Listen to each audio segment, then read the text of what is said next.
It is time for Chapter 15, The Chocolate Room. An important room this, cried Mr. Wonka, taking a bunch of keys from his pocket and slipping one into the keyhole of the door. This is the nerve center of the whole factory, the heart of the whole business. And so beautiful. I insist upon my rooms being beautiful.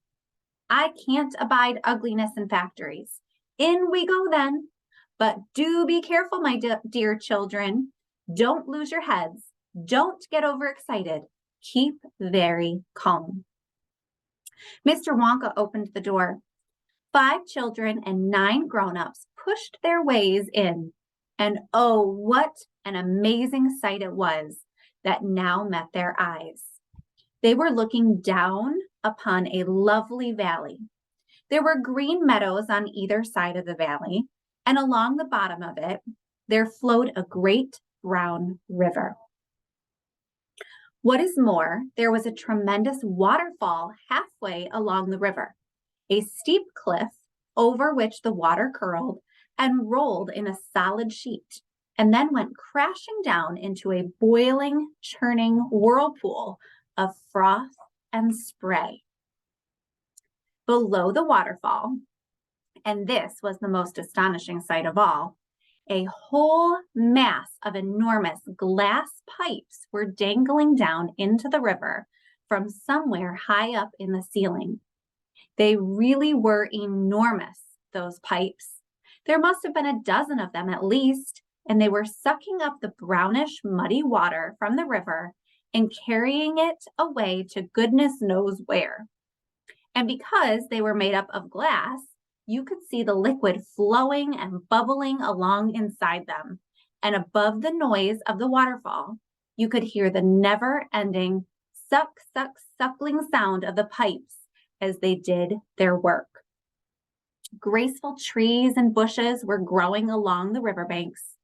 Weeping willows and alders and tall clumps of rhododendrons with their pink and red mauve blossoms. In the meadows, there were thousands of buttercups. There, cried Mr. Wonka, dancing up and down and pointing his gold-topped cane at the great brown river. It's all chocolate. Every drop of that river is hot, melted chocolate of the finest quality. The very finest quality. There's enough chocolate in there to fill every bathtub in the entire country. And all the swimming pools as well. Isn't it terrific? And just look at my pipes. They suck up the chocolate and they carry it away to all the other rooms in the factory where it is needed. Thousands of gallons an hour, my dear children. Thousands and thousands of gallons. The children and their parents were too flabbergasted to speak. They were staggered. They were dumbfounded. They were bewildered and dazzled. They were completely bowled over the hugeness of the whole thing. They simply stood and stared. The waterfall is most important, Mr. Wonka went on.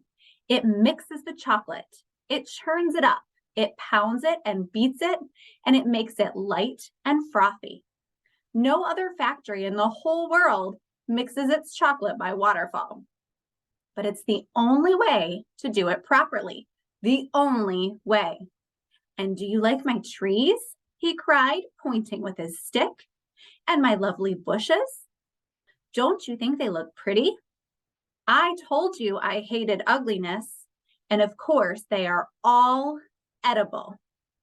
All made of something different and delicious. And do you like my meadows? Do you like my grass and my buttercups?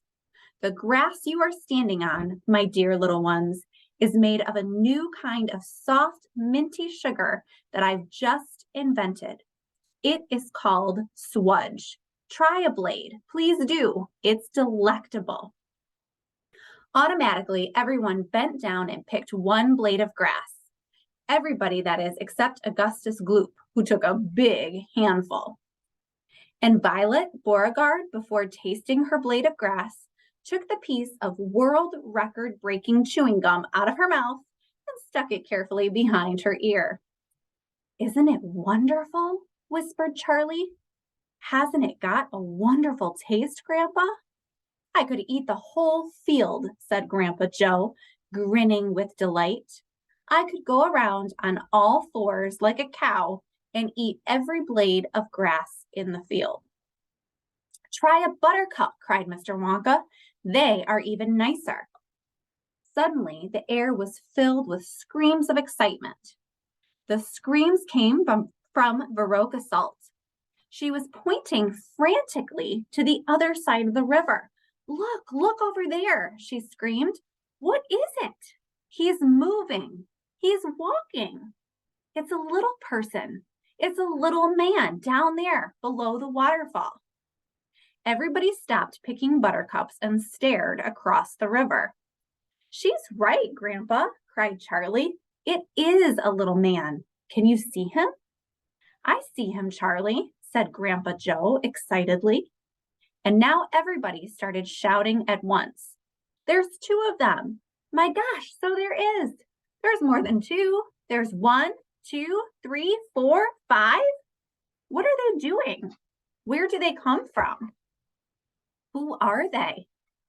Children and parents alike rushed down the edge of the river to get a closer look. Aren't they fantastic? No higher than my knee. Look at their funny long hair. The tiny men, they were no larger than medium-sized dolls, had stopped what they were doing, and now they were staring back across the river at the visitors. One of them pointed towards the children, and then he whispered something to the other 4, and all 5 of them burst into peals of laughter. But they can't be real people, Charlie said. Of course they're real people, Mr. Wonka answered. They're Oompa Loompas.